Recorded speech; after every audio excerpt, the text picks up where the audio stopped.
Welcome back my YouTube channel sociology lab study.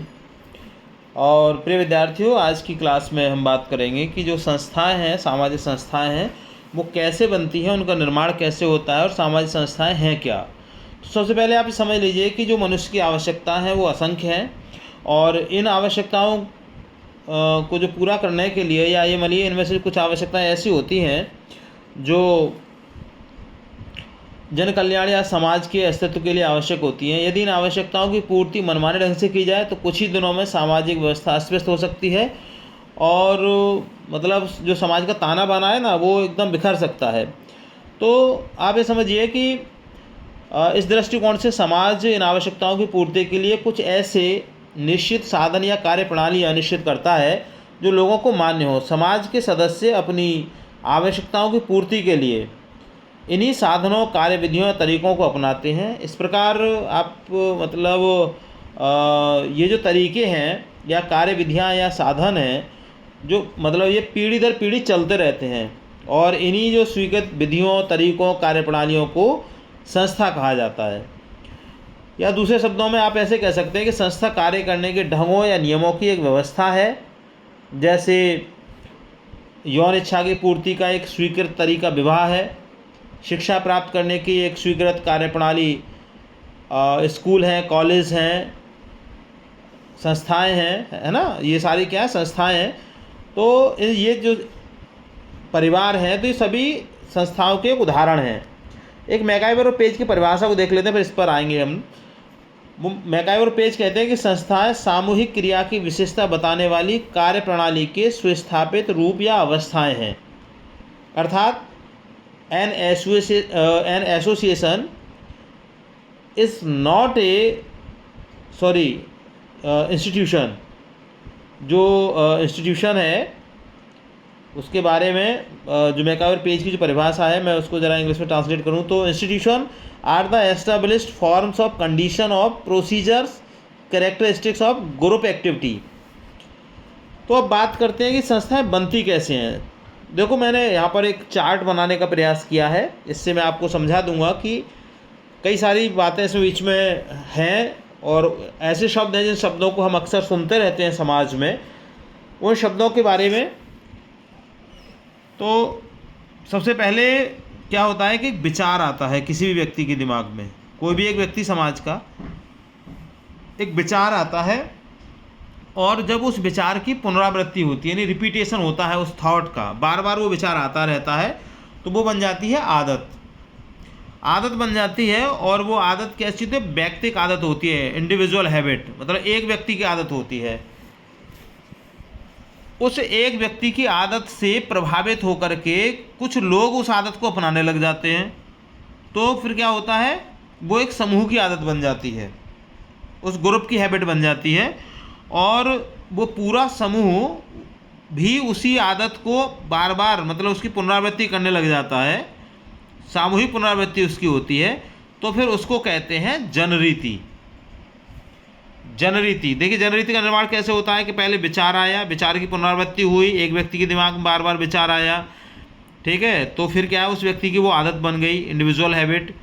उसमें उस individual habit से कुछ और लोग प्रभावित हुए, वो फिर समूह की आदत बन गई, फिर वो सामूहिक पुनरावृत्ति उसकी होने लगी, तो वो बनी जनरीति। जनरीति में, जनरीति का मतलब होता है कि आम लोगों का रीति रिवाज, अर्थात एक अपेक्षित व्यवहार।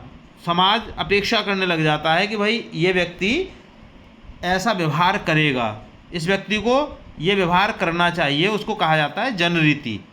एक एग्जाम्पल के तौर पर आप ऐसे समझ सकते हैं कि जैसे समाज अपेक्षा करता है कि कोई भी छोटा व्यक्ति है वो बड़े व्यक्ति के साथ आदर से पेश आएगा, उसको कैसे सम्मान देगा, सम्मान से बात करेगा, तो ये जनरीति है, इसको जनरीति कहेंगे, फॉकवेज, है ना। आम लोगों का जो रीति रिवाज है वो सारे के सारे जनरीति कहलाते हैं। तो जनरीति में जब अतीत के कुछ अनुभव जुड़ जाते हैं, अतीत के अनुभव जुड़ जाते हैं, तो फिर उसको कहते हैं हम प्रथा, यानी कस्टम। तो जनरीति क्या है, जनरीति है आम लोगों का रीति रिवाज, या इसको कहते हैं हम अपेक्षित व्यवहार, शुड बिहेवियर। समाज अपेक्षा करता है कि इस व्यक्ति का आचरण ऐसा होगा, इसको ये इस तरीके से व्यवहार करेगा दूसरे व्यक्तियों के साथ में। उसमें जब अतीत के अनुभव जुड़ जाते हैं तो वो बन जाती है प्रथा, या जिसको हम कहते हैं कस्टम। प्रथा, कई सारी प्रथाएं जैसे आप जानते होंगे, कई सारे एग्जाम्पल दिए जा सकते हैं, जैसे जाति प्रथा है, दहेज प्रथा है ना, ऐसे सती प्रथा है, ऐसे तमाम प्रथा हमारे समाज में संचालित हैं।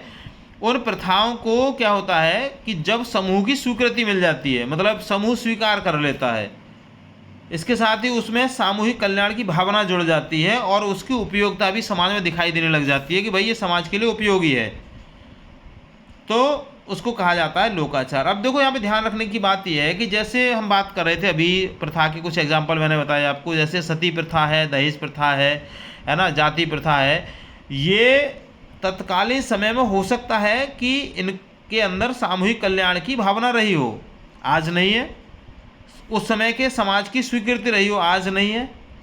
उस समय इसकी उपयोगिता रही हो, लेकिन आज नहीं है। तो ये क्या है, ये समय सापेक्ष है, सारे के सारे समय के अनुसार ये बदलती रहती हैं। तो प्रथा में समूह की स्वीकृति प्लस सामूहिक कल्याण की भावना प्लस उसकी उपयोगिता जब बढ़ जाती है, मतलब जुड़ जाती हैं तीनों बातें, तो फिर ये बन जाता है लोकाचार। इसको कहा जाता है लोकाचार, या इसको हम एक शब्द और इस्तेमाल करते हैं, इसको कहते हैं हम रूढ़ी, या इसको इंग्लिश में कहते हैं मोर्स। अब यहाँ पर ध्यान रखने की बात यह है कि देखो लोकाचार और लोक रीति बहुत थोड़ा सा अंतर है दोनों में, मतलब शब्दों में थोड़ा सा अंतर। अब लोक रीति या जनरीति एक ही बात है, तो लोक रीति और लोकाचार दोनों में अंतर मैं यहाँ आपको बताऊंगा, तभी आप ठीक से समझ पाएंगे। लोक रीति को कहते हैं हम इंग्लिश में फोकवेज, और लोकाचार को हम कहते हैं मोर्स। लोकाचार को एक शब्द रूढ़ी भी कहा जाता है। समाज के बारे में अक्सर आप सुनते होंगे, यार ये तो बहुत ही रूढ़िवादी विचारों का आदमी है। रूढ़िवादी मतलब वो उन विचारों पर पूरी तरीके से आज भी जमा हुआ है, जो विचार आज से 50 साल पहले, 30 साल पहले मान्य थे, उस सोसाइटी में मान्य थे, वहाँ उस समय समूह की स्वीकृति थी, उस समय उसके अंदर सामूहिक कल्याण की भावना थी, उस समय उसकी उपयोगिता थी, लेकिन आज नहीं है। तो दोनों में अंतर, लोक रीति और लोकाचार में अंतर ये होता है कि जो लोक रीति होती है वो आम लोगों का रीति रिवाज है, यानी अपेक्षित व्यवहार है, शुड बिहेवियर। समाज अपेक्षा करता है कि ये व्यक्ति इस तरह से आचरण करेगा, लेकिन लोकाचार में ऐसा नहीं होता। लोकाचार क्या है, लोकाचार रेगुलेटर ऑफ ह्यूमन बिहेवियर, अर्थात ये क्या है, ये मनुष्य के व्यवहार के नियंत्रक हैं कि मनुष्य को ऐसा ही व्यवहार करना है। मतलब अपेक्षा समाज नहीं कर रहा, बल्कि कंपल्सेशन पाया जाता है यहाँ पर, मस्ट बिहेवियर। अंतर मुझे लगता है समझ गए होंगे लोकाचार में और लोक रीति में।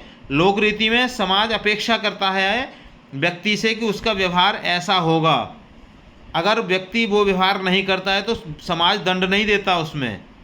लेकिन लोकाचार के अंतर्गत कंपल्सेशन पाया जाता है, अनिवार्यता पाई जाती है कि व्यक्ति को वह व्यवहार करना ही करना है, अगर वो व्यवहार ऐसा नहीं करेगा तो उसे दंड दिया जाएगा। एक एग्जाम्पल से समझिए, जनरीति या लोक रीति का उदाहरण है, एक एग्जाम्पल है कि व्यक्ति को अभिवादन कैसे करना चाहिए, ये एग्जाम्पल है लोक रीति का। व्यक्ति को भोजन कैसे करना चाहिए, लोक रीति का उदाहरण है। किस अवसर पर कैसे वस्त्र पहनने चाहिए, ये लोक रीति का उदाहरण है। तो इसमें अब मान लीजिए मैंने पहले आपको एग्जाम्पल बताया कि अभिवादन कैसे करना चाहिए, तो आप उस तरह से करते हैं तो ठीक है, नहीं भी करते तो समाज आपको उसमें दंड नहीं देगा। छोटा व्यक्ति अपने से बड़ी उम्र के व्यक्ति से नमस्ते करेगा, प्रणाम करेगा, पैर छुएगा, ठीक है, अच्छी बात है, समाज अपेक्षा कर रहा है। नहीं करेगा तो समाज उसमें दंड नहीं देगा कि नहीं जी भाई आपको दंड दे दिया जाएगा, आप ऐसा व्यवहार नहीं कर रहे। वहीं जो लोकाचार हैं, लोकाचार का पालन अगर आपने नहीं किया तो समाज में दंड देने की व्यवस्था है, समाज दंडित करता है। लोकाचार के या रूढ़ी के जो एग्जाम्पल है उसमें पहला उदाहरण एक है, आप ये समझिए कि जैसे कोई भी व्यक्ति नंगा नहीं घूम सकता, ये लोकाचार का उदाहरण है। मुस्लिम और हिंदू दोनों के लड़के लड़कियां आपस में विवाह नहीं कर सकते, ये लोकाचार का एग्जाम्पल है, ठीक है। एक ही गांव के लड़का लड़की आपस में विवाह नहीं कर सकते, ये लोकाचार हैं। आपको इनका पालन करना ही पड़ेगा, अगर पालन नहीं करेंगे तो समाज इसमें दंड की व्यवस्था करता है। वो अलग मैटर है कि कानून बन गए हैं, संविधान है, संविधान के अनुसार देश चलता है, लेकिन जहाँ पर ये रूढ़िवादी समाज पाए जाते हैं वहाँ पर आज भी इस तरह के कड़े लोकाचार हैं, ऐसी कड़ी रूढ़ियाँ हैं जिनका पालन अनिवार्यतः व्यक्तियों को करना पड़ता है। जैसे पश्चिमी उत्तर प्रदेश या में पाई जाने वाली खाप पंचायतों के द्वारा दिए गए बहुत सारे ऐसे निर्णय हैं जो लोकाचार से ही प्रेरित वो हैं। तो लोकाचार समझ गए होंगे आप। तो जो लोकाचार का क्या होता है कि एक निश्चित उसकी संरचना बन जाती है, एक स्ट्रक्चर उसका डिफाइन कर दिया जाता है, तो फिर उसी को हम कहते हैं संस्था, इंस्टीट्यूशन। अर्थात institution means structure of rules, नियमों की एक निश्चित संरचना बना दी जाती है, वही संस्थाएं कहलाती हैं। तो एक डेफिनेशन मेरिल और एल्ड्रिच की है इसमें कि जो सोशल इंस्टीट्यूशन क्या है, social institutions are patterns of human behaviour grouped about the central social needs of human beings, है ना।